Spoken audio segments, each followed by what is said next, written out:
Teller Theater in Las Vegas, Nevada, here's our host, Jonathan Ross. Thank you so much. You're very kind. Thank you so much.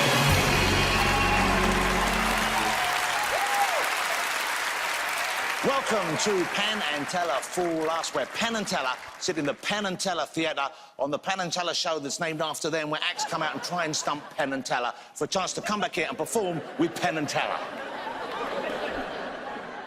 Wait until you see what we have in store for you tonight. But first, let me bring up the stars of the shows. I can't remember if I mentioned their name, but here they are.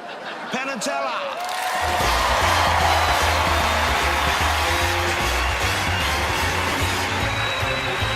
Teller, lovely to see you again.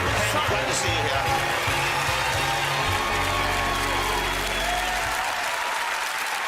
Gentlemen, if you'd like to take your chairs, the show can get started. Penn and Teller, ladies and gentlemen.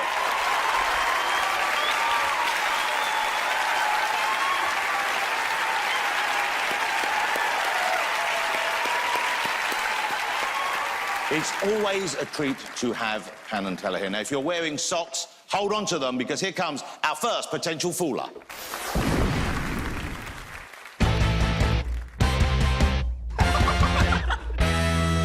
Okay, so I'm Joel Myers, and this is Spidey. And he's like the brother I never wanted. I put up with Joel because he's good at magic. You tell someone you're a magician, one of the things they're gonna ask you is, can you pull a coin out of my ear? And you would think that... My ring. As comfortable as most people are at walking and talking, I see that level of comfort in Joel when he's doing magic. It's just second nature to him. You put a deck of cards in his hand, magic is going to happen. Look, over your head, watch. Look, he's coughing, look. I hate when you do that. Right? What is this? Look at this, watch this. What is this? In his mouth. What is that? Look, did you see that? Dude, I hate it when you do that. Dude, I told you don't do that. I couldn't think of anybody better to be doing this show with. Spidey has fooled me with so many things. It blows my mind. God, that was hard to say.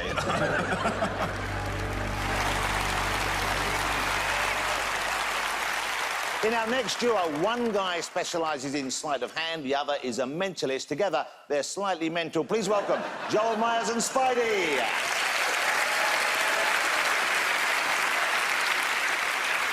What's up, guys? My name is Joel Myers, and tonight we are going to tell you about something called mentalism. Ladies and gentlemen, good evening. My name is Spidey, and I'm a mentalist, which means I can read your mind. No, we can't. In a moment, I'm gonna do something for you guys using this ordinary book. Stop. See, now, why would he say that, ordinary book? Why would anybody say that? We didn't think it was an unordinary book before, but now we do. Go ahead. And actually, to do this, I'm gonna borrow Mr. Ross. So, Mr. Ross, if you can make your way over here, ladies and gentlemen, let's make some noise. Thanks for being here. Mr. Ross, I'm gonna flip through the pages of this book. I want you to say the word stop whenever you like. Make sure I stop when you say. Stop. Right there, can you see the first word on that page? I can. The first word, just lock that in your mind. Boom. Here we go. Wow. What's happening right now? Why does every mentalist and magician insist on doing this weird heavy breathing as they pretend to harness their magical powers? Really, at the end of the day, at least this guy's not involving you in it. Put your hand on my forehead, put your hand on my forehead. Breathe with me, up and down. Yes, breathe. Send it to me, send it to me, send it to me, send it to me, send it to me. Good. Yes. Lock it in your mind. Think of it, send it to me, send it to me. Yes. Send it to me, yes, And focus. a ridiculous amount of time and an even more ridiculous amount of horrible acting. Not you, you're good.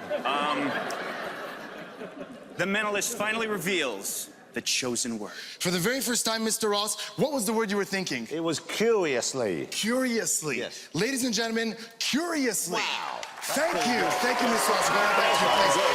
Thank you so much. Thanks. Yes. No? Why? Come on, man, that was ridiculous. First of all, I mean, if we're really gonna impress these people, what is this book? Nobody's even heard Instant Intuition. Nobody's even heard of this book. If we're gonna impress these people, we gotta use a book that everybody here would know. Where are we gonna get that? Funny thing, you should ask. I just happened to bring a couple of random books with me. The classics, you guys, the classics. 6 random books. Books like The Secret Garden, Frankenstein, Dracula, like Twilight, but better. Robinson Crusoe, Treasure Island, all the good ones. Also, I think we need to have a random page number selected, a page number totally at random. We could do that, sure. Sir, over here in the front, if you could just stand up. You don't have to come up, just right there is fine. What is your name? Patrick. Patrick. I guess most of those books have about 200 pages. Think of any number between 1 and 200. That's the page we'll use. Think of 1, Do you have one? Yep. And in fact, we're going to show this to someone in a moment. So go ahead and write it down right there in the circle. Make sure I can't see it, just like that. And also, I think we need to find somebody else that's totally a random, like a completely random spectator, because we don't know him. Sure. He could be anybody. Somebody totally random. Right. So Patrick, do me a favor. Rip out the Post-it. Make sure I still can't see it. Fold it in 4. Good. And just pass it to the person behind you, the gentleman behind you. Yeah. And then let's keep it moving. Pass it behind you, left, right. Keep it going, keep it going. Left, right, back, front, whatever. Yeah, just totally, make it totally random. Keep it going, keep it going, and then stop. Stop right there. What is your name? Please stand up. Sam. Sam, here's the deal. We have 6 books over here, 6 books. We want to pick a random book. We want you to pick that random book, okay? So I want you to name any number between 1 and 6 for me. 4. 4. 1, 2, 3, 4. Robinson Crusoe. Cool. Now, also, Spidey, I think to make this even more impressive, I think you should write down, like, your prediction ahead of time. Yeah, I could do that, sure. Cool. Sam, I'm gonna bring this book to you. Is that cool? Yeah, that's great. So as I'm doing this, go ahead and start unfolding that piece of paper. Make sure I don't see it, though. Look at the page number that Patrick wrote down, okay? Sam, take the book. Thank you. I'm gonna stand back so I can't see it. Sam, here's what I want you to do. I want you to open up that little piece of paper with the page number on it, and then turn to that page number in the book. And as soon as you do that, let me know you've done it. I've done it. You're good? Yes, okay, cool. sir. Spidey, you got a prediction? Yeah, I do have something. I just, you know, I feel like we should have something safe to put in, like an envelope or something. What? Magic exists. Sorry, that was awkward. Okay, all right, so we're gonna open this up. See that? Like that, yeah. Yes, and I'll seal it up. It's a peel and seal, that's... Are you at the correct page? I am at the correct page. Do me a favor, look at that top line. First word of that line. If I did this correctly, I feel like the first word of that line is a very short word, maybe 4, maybe 5 letters. 4 letters, yes? Correct. Correct. And then there's a shorter word after that. It's the third one I'm interested in. I feel like that's a little bit longer. There's a V in that word. Yes. Starts with a V. There's a T. No T? Dude, what are you doing? If you know the word, just tell us. Why are you just fishing for letters? If you know the word, tell us what it is. I don't know the word. No, I don't know. Then what did you write down in your prediction? You don't know? It's like a guess, kind of like a guesstimate type thing. You guessed? We're on national TV and you... Dude, are you serious? You guessed the word? Hold on, guys. Okay, so Sam, the word that you're thinking of is that word dictionary. It is not. Joel, it's not dictionary. You had your chance, you had your chance. Is it dictionary? Is it like Pictionary? Something that rhymes? Joel, the word isn't dictionary. I was saying the word is in the dictionary.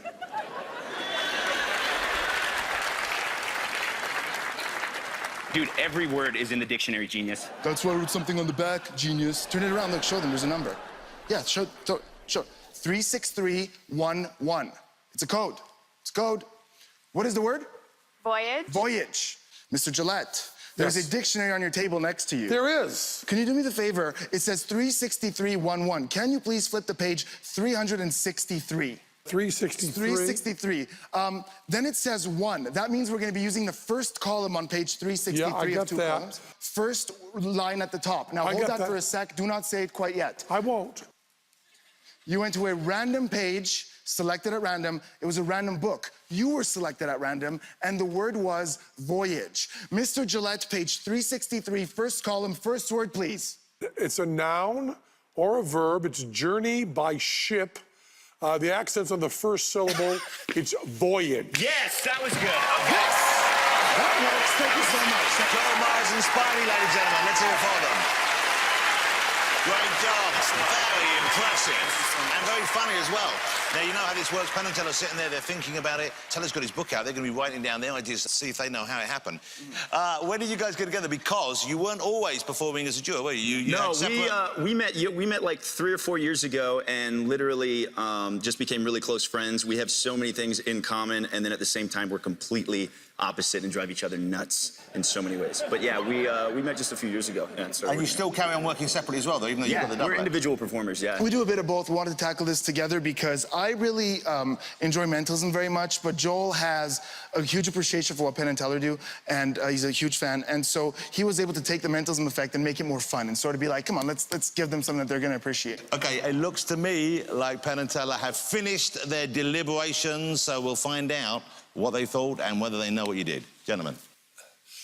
Okay. Boy, we like 2-person teams. And also, I love the doing a trick and then commenting on it while you're doing it, I just love.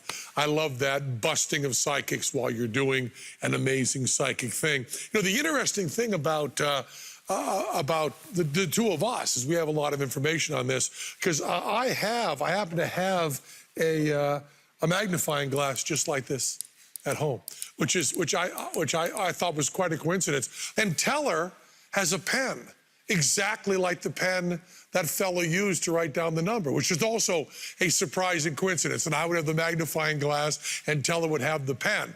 The other thing that's odd about this trick is that you use paper books. Damnedest thing. When was the Gutenberg press?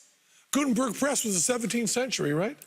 Earlier, 16th century. And yet, for all that time, you still couldn't have done this trick except for the past 10 or 15 years. And I have this magnifying glass, and Teller has the exact same pen you used. So I think you're fairly confident they know what you were doing? I think a pair of magicians just got schooled by a more seasoned pair of magicians. But, you know, I think you guys came here wanting to give us a good show, didn't you? That was the main wonderful reason. show, And too. you did that. It was a great show, wasn't it, ladies and gentlemen? They didn't fool them. But we had a great time watching you work. Ladies and gentlemen, Joel Myers and Spidey. Take care, guys. For my next trick, I'm about to show you a few 30-second images. You tell me what products they want to make you buy when we come back.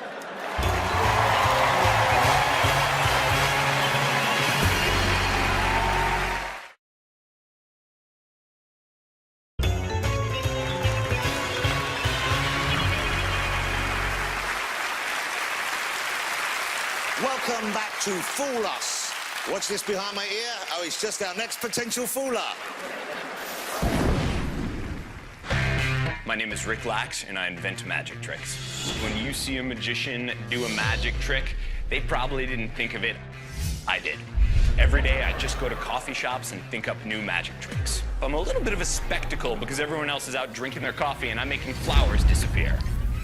8 years ago, I graduated law school, and then I passed the bar, and I drove all the way to Las Vegas to write a book about deceptions, and I just lost track of time, and here I still am. And I came this close to being a lawyer. I've spent so many years behind the camera coming up with tricks for other magicians, and now is my chance to go in front of the camera, see what I can do. But depending on how I do on Fool Us, I might go back to law.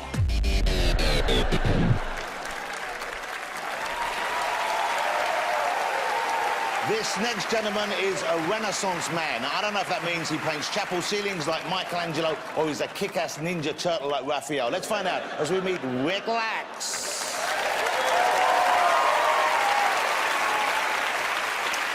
Ladies and gentlemen, please welcome to the stage Mr. Penn Teller. Come on up, guys. Come on up. Penn right here, Teller right there. Very well, thanks. How you doing? I'm about to make a shuffled deck of playing cards magically appear inside the breast pocket of Mr. Penn Jillette, and it's gonna happen right now. Penn, reach in there and pull them out. But I do have a deck of shuffled cards. I'll take them. So I assume it. Thank you. I'm gonna give the cards a quick shuffle. And as I do it, let me ask you, before you put the cards in your pocket, did you also shuffle them? Yes, I did. Okay, great. Now, Teller, there's 12 cards in the deck that I'm really good at memorizing. I'm gonna go through the cards right now. I'm gonna take out those 12, and when I do it, oh boy, is it boring. Could not be more boring. So, I figured while this is happening, one of us should entertain the audience by reciting a nice long poem.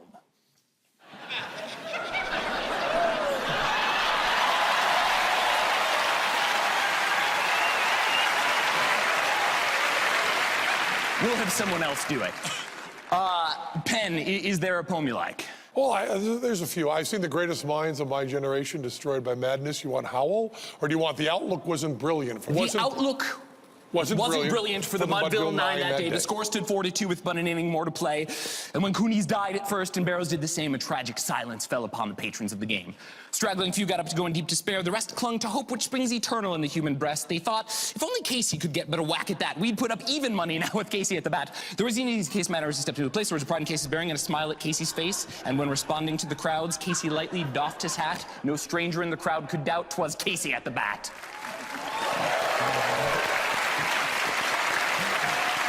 Teller, you can see I took out 6 black cards and 6 red cards. I'm gonna ask you to give those cards a wash, Vegas style. Just mix them up. And when he's done, I'm gonna look through the cards and I'm gonna try to memorize the order very quickly. And then, after I've got the order memorized, I'm gonna try to separate them out into 2 piles, one with red cards, one with black cards. Let's see if I can do it.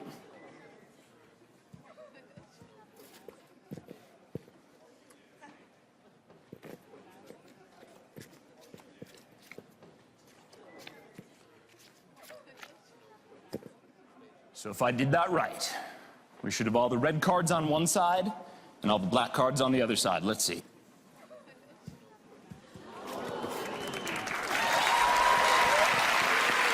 No, wait, no. See, no, that's kind, it's kind, but I cannot accept that much applause for a subpar memory demonstration. It's insulting. If I'm gonna fool them, I can't just do something that's hard. I've got to do something that is impossible. So, I'm gonna do the same thing again, but this time I'm gonna do it with more cards. And I'm gonna memorize the cards as I recite the poem, and then I'm gonna do something impossible, which looks like this. Where was I? Mighty Casey at the back, that's right. 10,000 eyes were on him as he rubbed his hands with dirt. 5,000 tongues applauded as he wiped him on his shirt. And while the writhing pitcher ground the ball into his hip, defiance gleamed in Casey's eyes. A sneer curled Casey's lip. And now the leather-covered sphere comes hurling through the air. And Casey stood a-watching, a haughty grandeur there. Close by the sturdy batsman, the ball repeated, sped. That ain't my style, said Casey. Strike one, the umpire said. He bade the game go on. He signaled to the pitcher, and again the dun sphere flew. And Casey stood a-watching. And the umpire said, strike 2! That's right. So I got these cards memorized. You can see there's about 19 of them, maybe 21. There's 21, I'm counting. And Teller, with your help, I'm gonna change the order of these cards. So I can split them up into 3 piles, 4 piles, 5 piles. How many piles should I split the cards up into? 5 piles. All right, then I'll try to take out about 1/5 of the cards here. That's pile number 1, 2, 3, 4, and I got 5 and another 4 and 5. So now I just have to keep track of which pile is which would have been easier if you had picked 3 piles. 5 makes it harder. Now I'm gonna reassemble them, whichever order you want. So if you point to a pile, we'll put it in my hand. Okay? Next.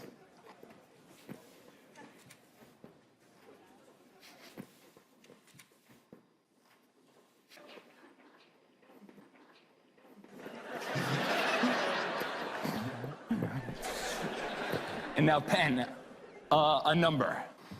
10. 10. 1, 2, 3, 4, 5, 6, 7, 8, 9, 10. Cut those to the bottom. Teller, a number. 10.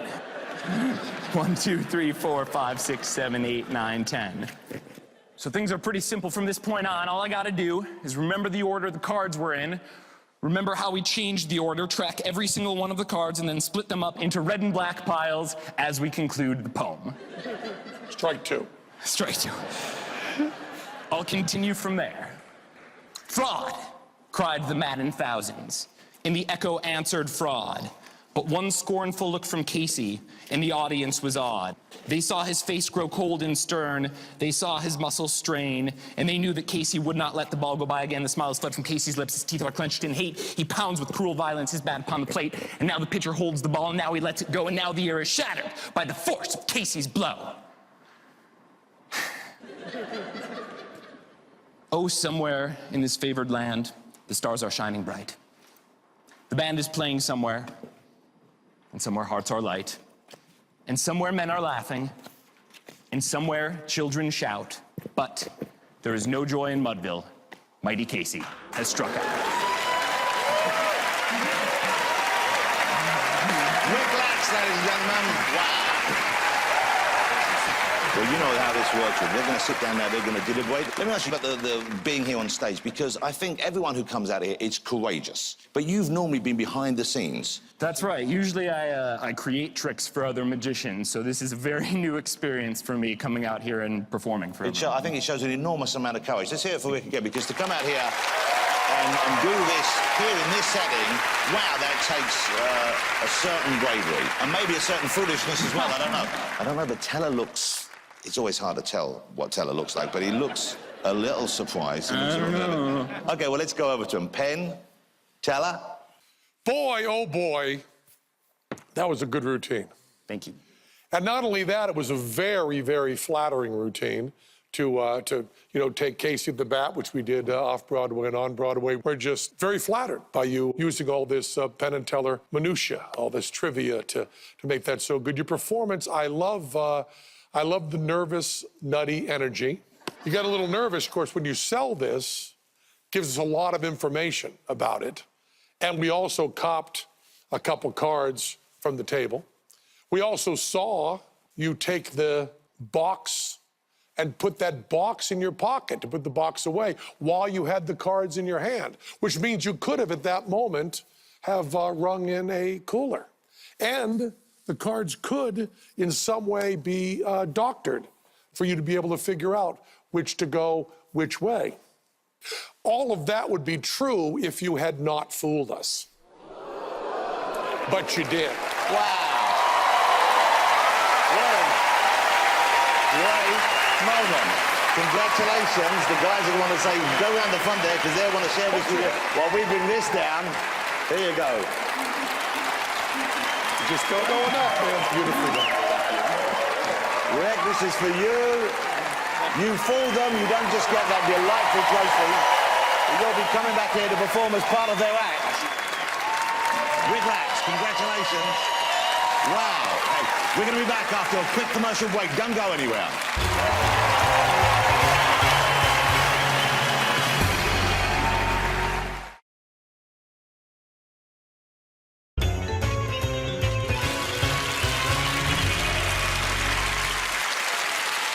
Welcome back to Fool Us. Now, one act has already stumped Penn and Teller and earned the priceless opportunity to perform alongside them in their amazing Vegas show. Do I hear two? Let's meet our next potential fooler. My name is Marcus Eddy, and I'm a creator. I think one of the biggest advantages I have in this show is that I do create my own magic, and so what you're going to see is something original. My favorite type of magic is impromptu magic. I can walk into any place and pick up something and immediately do magic with it. My daughter, Alyssa, it helps me out with some of the magic ideas that I have. That was great. Can you do it again? Do it again. Of course, children have that great imagination, and I just love having a jam session with her about magical ideas. That totally gets my mind working. I truly believe that I can change my life and the life of my family doing what I do. Will you please welcome Marcus Eddy.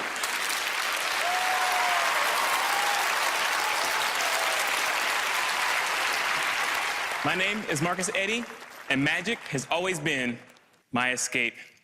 That's why I've had this key with me ever since I was a kid to remind myself that I can always unlock my imagination to get through anything.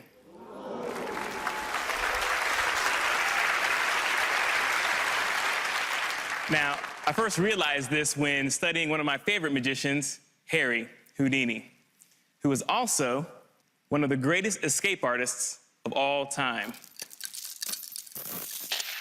Harry Houdini would defy the laws of physics by passing his body through solid brick walls, which to some is the only way he was able to escape from handcuffs and chains. Harry Houdini would be a symbol, a voice for generations to come, challenging fear every time he stepped on that stage, saying nothing can hold me.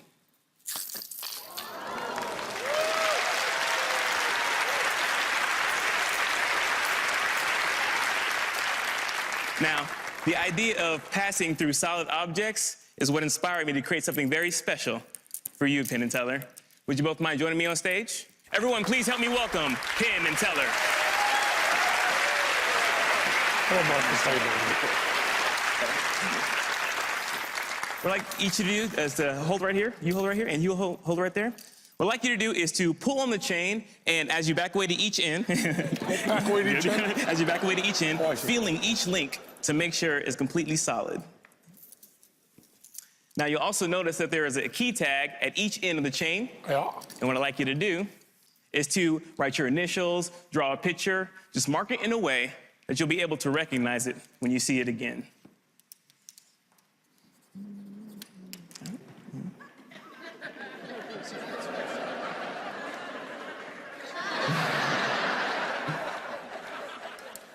You can keep the markers. Wow. I'll take the chain, and you can It's a enjoy good the show day. from your seats. Thank you so much for your thank help.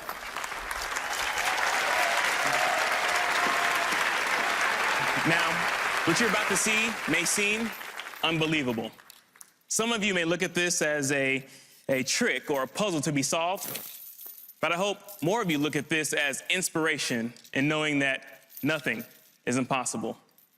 I want to give everybody one last look at the marks from Penn and Teller.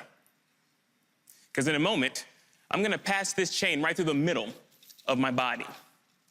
Now, there have been times where I felt held back from accomplishing something in my life, and magic has always been there to remind me that no matter what, I can always, if I use my imagination, get through anything.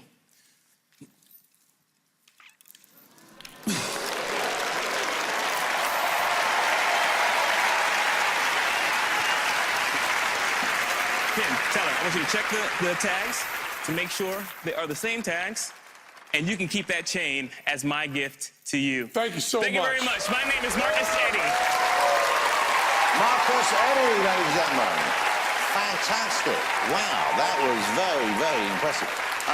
You know, I noticed there seemed to be a theme in what you were talking about, that you were talking about getting through things and Yes. nothing being impossible. Is that something you hope to spread with your magic? Is that a message you believe in getting out there? Yes, definitely. With magic, I want to inspire everybody to let them know that you can accomplish anything that you want to. You just got to have the guts to go for your dream. So, there you go. Now, you weren't always doing this, were you? No, I wasn't. What were you doing? What was your job before this? Most of my jobs were like customer service, cubicle jobs, and I would just, I felt like my potential wasn't being met. So I decided to take the leap of faith, and I really wanted to show my daughter that she can also follow her dreams, and she doesn't have to go the same path that everybody goes Well, through. that's a lovely thing. That really is. So leading by example. Yes. Okay. I think they're ready to tell you what their verdict is. Let's go to Penn. Penn, what do you think of Marcus, and do you know how it was done? Well, I got to tell you, you know, a lot of people come up here with stuff that they've gotten somewhere else. Now, this has a little bit of a lineage with Harbin and with Bob Sheets, but we really do believe you invented it. This variation seems to be very much yours. We also love the fact, you know, Teller and I are cheap carny trash, so when you bribe us with brand new shiny chain and brand new pens, we're very, very eager to have you fool us. But I think the fact is that if you fooled us right now, we'd want to go up there and pat you on the back. And I don't think you really did completely fool us. And I think you know what I'm talking about. Is that right? You did a great job. What a great trick. It is my honor to actually perform for you. You both of you have definitely been an inspiration to me, so it's a thank you. wonderful trick, man. Wonderful trick. Thank you so much. Yeah. So you're comfortable. Yes. Yes. So, Marcus, you're comfortable they busted you, you didn't fool them this time? They are the masters. I'm going to give you the chance. Do you want to get that chain and those pens back before you go? I know that. I know They're really It's my good. gift to you. Marcus, it was great to meet you. What a nice young man. Marcus Eddy, ladies Thank and you so gentlemen. much. Congratulations. Thank you. Great job. We're going to take a quick break, but we'll be back soon with more Penn and Teller Fool Us, so don't go away.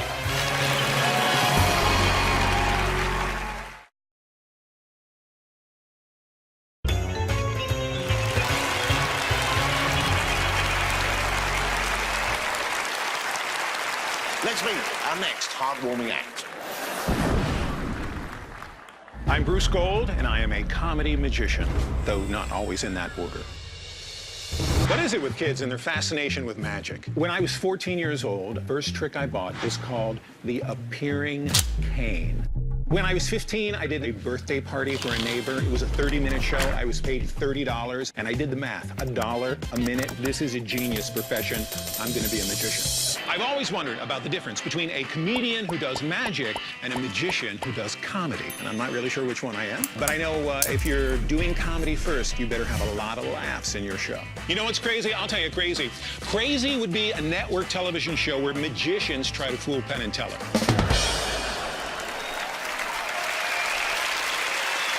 This next performer is a combination of a stand-up comic and a magician, which means his therapy bill is twice as high. Will you please welcome Bruce Gold? Thank you. Thank you. Thank you very much. Thank you. Wow. For this trick, I'm going to need the help of a lady from the audience, so I'll just look for a friendly face. Let's see. Hi, you have a very pretty smile. Do you help? Give her some encouragement, right? Take my hand. Follow me. I've been here before. I know the way. Right over here to my right. Turn around, face the lovely people. Tell me your name. May. Hi, May. Nice to meet you. Come with me right over here. Are you afraid of snakes? No. Good. Ooh, wow, wow. Hunger Games. Ah, snakes, bring it on. I like your style. All right, guess what I have? Snake. Snakes, plural. Snakes. Live one and a dead one. Reach in, let's see which one you get. Go ahead. Suddenly we're a little less than cooperative. All right, stay right there. I'll protect you.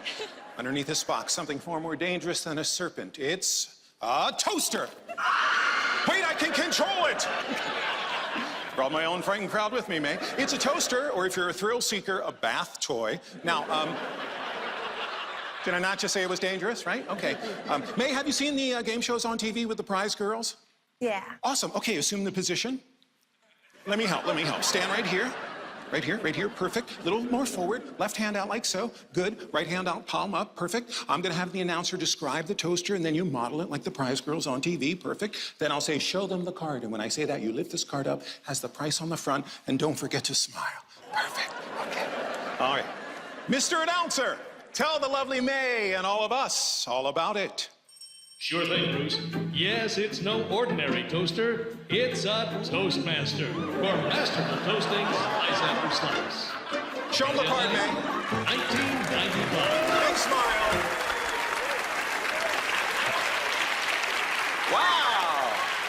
Way to own it, May. Well done. And I have captured your moment in this wallet-sized photo. This will be yours after the show for... May, I don't know if you noticed as you modeled the toaster, which you did superbly, incidentally. It's a one-slicer. Real toaster made by Toastmaster back in the 40s, but I wouldn't waste your time with some wacky antique. May, this is not just a one-slice toaster. It's the world's only psychic toaster. It's an adventure into the world of wonder and ESP. May, pick a slice, any slice. I'll choose this one. Or you may change your mind if you wish. Oh, good choice. That's my favorite. Okay. By the way, this trick is not gluten-free. I apologize. Okay. May, go ahead, memorize your slice. It's white bread, just like me. All right, go ahead. Put it in the toaster for me. Get that baby fired up. Okay. And she cooks, too. Awesome. Okay. All right. Ziploc bag right there. Inside of it, a deck of cards. People in the front, you might see a familiar card here in the plastic of the bag. People in the back, curl it, come early next time. Good, okay, great. I'm gonna shuffle. We'll let the lovely May select a card. May, reach in there with your left hand. Just take out one card. Just take one. Don't be greedy. Don't show me. Don't show the audience. Whatever you do not show the psychic toaster. Good. Have you memorized your card, May? Good. I will now pass the thought of the card through May's body. I know you're thinking, over my dead body. Actually, May, the thoughts will travel using a kitchen fork because thoughts are electric. So the fork is the conduit. Oh! Yeah. Your turn. All right, don't electrocute yourself, just hold that. Okay, I have some safety equipment. 1 second. Watching you. Easy with that fork. Okay. No need to tenderize, Mr. Magic. Okay, all right. I'll take the fork. Even as I speak, the toaster has begun to singe an image into the bread. I'll need your hand. Perfect. Now, think of your card. Stay in the show. Think of your card flowing through your body. Here we go. Did you feel our thoughts race into the toaster, May? Yes. Remember who has the pointy fork? Yes, she said. Even as I speak, the toaster is singed an image into the bread. And if there is an image on this slice of bread that looks like the card that May selected, would this be a good trick? Give me a miracle. Come on, people. Mind-reading toaster, not a tad unusual to some of you. Okay. May, tell me, take a little step forward, if you would. Tell me, what is the card you picked? Tell me. 2. 2, yes, 2 of diamonds. Yes, show them right out in front, like 2 of diamonds. Popping the bread out of the toaster. Hold it up, just right like that. Yep, take a look. Can't buy a reaction like that. It's really a 2 and a diamond. It is a psychic toaster.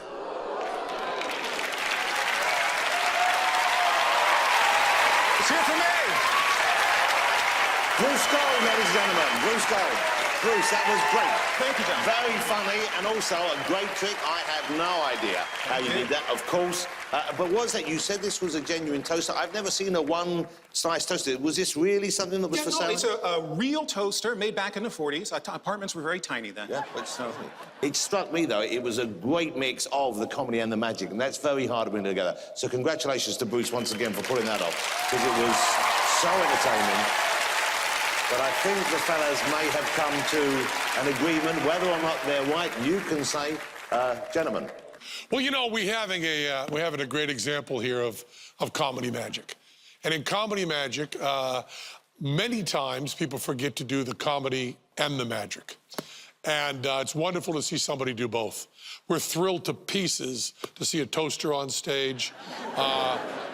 There's a great deal of confidence with that. The trick is a really, really good trick. There's two pieces of information, which is getting the image onto the toaster.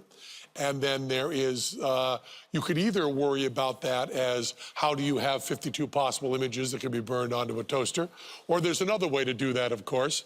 And it turns out that my daughter, when she was maybe 3 years old, she used a little plastic bag so that there could be a random card picked out of that, and did a wonderful, wonderful job with that. And as much as I love my daughter, and as cute as she was on The View, you did a much better job with that trick. You didn't fool us, but you killed us. Thank you so much. So, Bruce, just to confirm, they nailed you. They know how you did it. You think they're in the right area there? They are in the right neighborhood. I would say yes. Bruce, well, you didn't fool them, but you gave us all a great show, didn't you, ladies and gentlemen? Great show. Bruce Gold, ladies and gentlemen, thank you so much. That was fabulous. Mr. Bruce Gold. So coming up after the break, a performance from the two and only Penn Teller. Don't go away.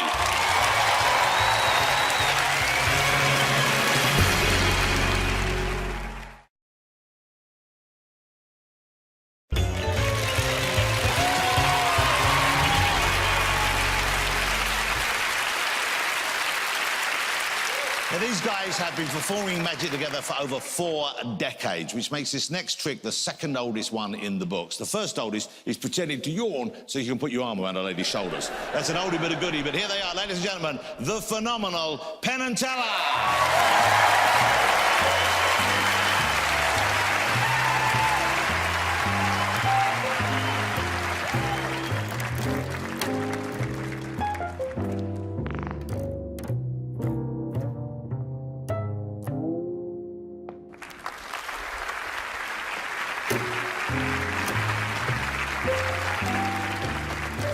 This is not intended to glorify smoking. That said, looks simple, doesn't it?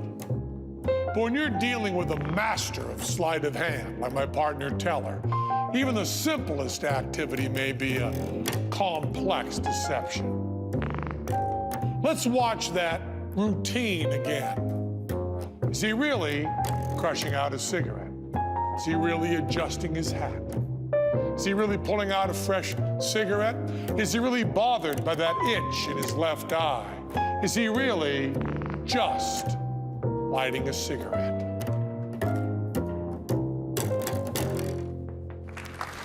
To understand the complexity of Teller's life, you need to know the 7 basic principles of magic. 1, hold. To hold an object in an apparently empty hand. 2, ditch. To secretly dispose of an unneeded object. 3, steal. The opposite of ditch. To secretly obtain a needed object. 4, load. To secretly move the needed object to where it's needed. 5, simulation. To give the impression that something that hasn't happened has. 6, misdirection. To lead attention away from a secret move. And 7, switch. To secretly exchange one object for another.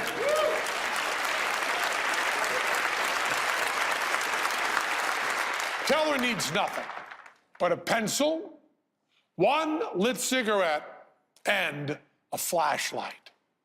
Let's watch that original routine again, but this time from the other side. He palms a cigarette. He simulates crushing it out. He steals the palm-lit cigarette and ditches the lit cigarette in his ear. He exhales smoke to misdirect the smoke coming out from around his hat. He steals the pencil. He simulates taking the pencil, which is simulating a cigarette, the non-existent cigarette pack, and puts a simulated cigarette in his mouth. He rubs his eye to misdirect as he loads the burning cigarette from his ear. He simulates a lighter with a flashlight and switches the lit cigarette for the unlit pencil under cover of misdirection from the flashlight. Palm simulation, steal, ditch, misdirection, steal, simulation, misdirection, load, simulation, switch, misdirection.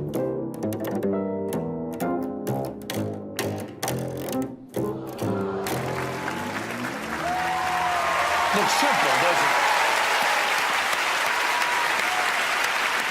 Isn't that just beautiful, ladies and gentlemen? The exquisite talent of Penn Teller.